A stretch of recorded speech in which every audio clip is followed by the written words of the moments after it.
साथ कई कार्यक्रम जोड़े गए। कैबिनेट के अलावा कई सारे काम हमने जोड़े हैं, जिसमें जंगल सफारी, हमारी पन्ना टाइगर रिजर्व पार्क की बहुत अनूठी धरोहर है।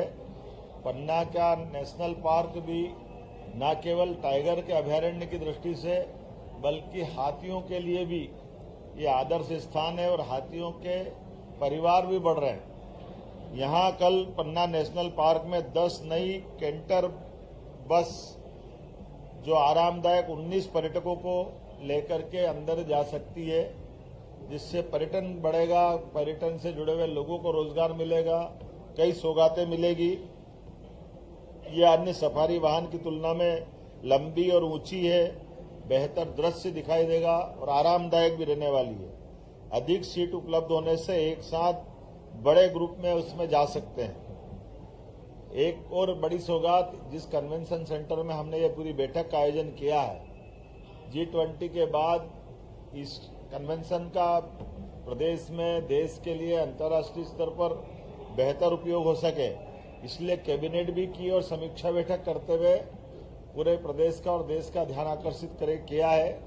इससे जोड़कर एक 5 स्टार होटल बना करके भविष्य में ये इसी प्रकार के आयोजनों के लिए और अच्छे से उपयोग में आए, तो PPP मॉडल पर इसके लिए भी हमने प्लान बनाया। इसी की तर्ज पर यह कन्वेंशन सेंटर इस प्रकार से राज्य में और भी बड़े स्थान पर इनकी सौगात देने की दृष्टि से विचार किया गया है। जैसा कि माननीय मंत्री और माननीय विष्णु शर्मा जी ने कहा है कि हमारे बुंदेलखंड के अंदर रोजगार को लेकर के जब हमने सागर इन्वेस्टमेंट समिट की थी, उसके बाद से खाद के कारखाने सहित कारखाने कई लगे हैं, लेकिन और एक नया पार्क डेवलप करते हुए जिस प्रकार से बड़ी सौगात बुंदेलखंड को मिली सागर में, ये वाकई अद्भुत है। और न केवल एक सागर की इंडस्ट्रियल पार्क की, बल्कि सभी प्रकार के टूरिज्म की गतिविधि बढ़ाने के लिए भी शासन की सारी योजनाओं के आधार पर भी हम हर इन्वेस्टर समिट में इसको प्रमोट कर रहे हैं। जब इनकी बात करते हैं तो इसी के साथ साथ आर्याव्रत का ये जो कल नया हमने सेंटर बनाया, जिसके माध्यम से ट्राइबल की हमारी सभी विधाओं के सभी प्रकार के कार्यक्रम करने के लिए ये इंटरनेशनल केंद्र बने, इस दिशा में हम काम कर रहे हैं। मेडिकल कॉलेज के लिए जो बताया है कि दमोह के लिए, छतरपुर के लिए इनके पद मंजूर कर दिए क्योंकि बिल्डिंग इनकी बन गई है।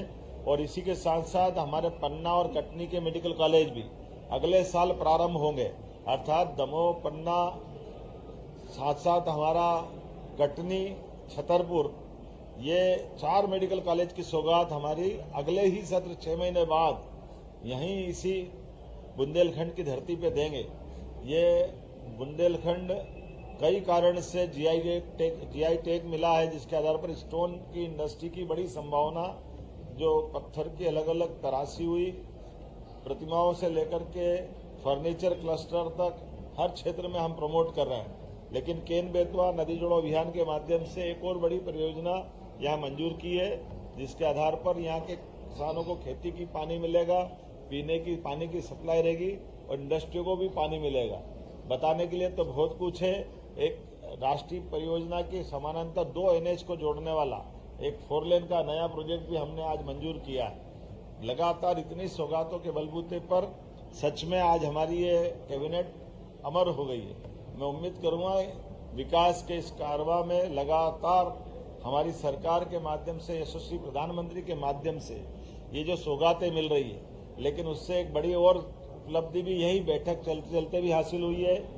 जब हम यहाँ समीक्षा बैठक कर रहे थे तो मैं गर्व से कह सकता हूं कि मध्य प्रदेश नक्सलवादी आंदोलन के पंजे से बाहर आया है। ये एक ऐतिहासिक उपलब्धि है, राष्ट्रीय उपलब्धि है। यशस्वी प्रधानमंत्री श्रीमान नरेंद्र मोदी जी, यशस्वी गृह मंत्री श्रीमान अमित शाह जी के नेतृत्व में उनके कुशल मार्गदर्शन और सहयोग के बलबूते पर मध्य प्रदेश लाल सलाम को आखिरी सलाम कर चुका है।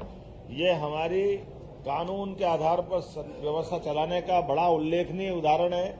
और ये उल्लेख करना पड़ेगा कि कांग्रेस के शासनकाल में इन्हीं नक्सलाइटों ने कांग्रेस के सरकार के माननीय मंत्री श्रीमान कांवरे जी को घर से निकाल करके उनके गांव में चौड़े चौगान उनकी हत्या की थी। ये कांग्रेस का शासनकाल है और हमारे शासनकाल में हमने नक्सल मुक्त मध्य प्रदेश बनाने का संकल्प लिया और उसको करके दिखाया। बहुत सारी सौगात बताने के लिए है, लेकिन आज तो मैं समारोह करना चाहूंगा। यहाँ के बाद लाडली बहना की योजनाओं का एक बड़ा कार्यक्रम हमारा हर बार की तरह इस साल इस महीने का भी होने वाला है और उसके माध्यम से भी बहुत सारी सौगातें जिनका भूमि पूजन लोकार्पण हम करने वाले हैं। इसमें सांदीपनी विद्यालय से लगा करके और भी बहुत सारी सौगात है। अर्थात बुंदेलखंड की धरती पर ये वीरों की और महावीरों की धरती है।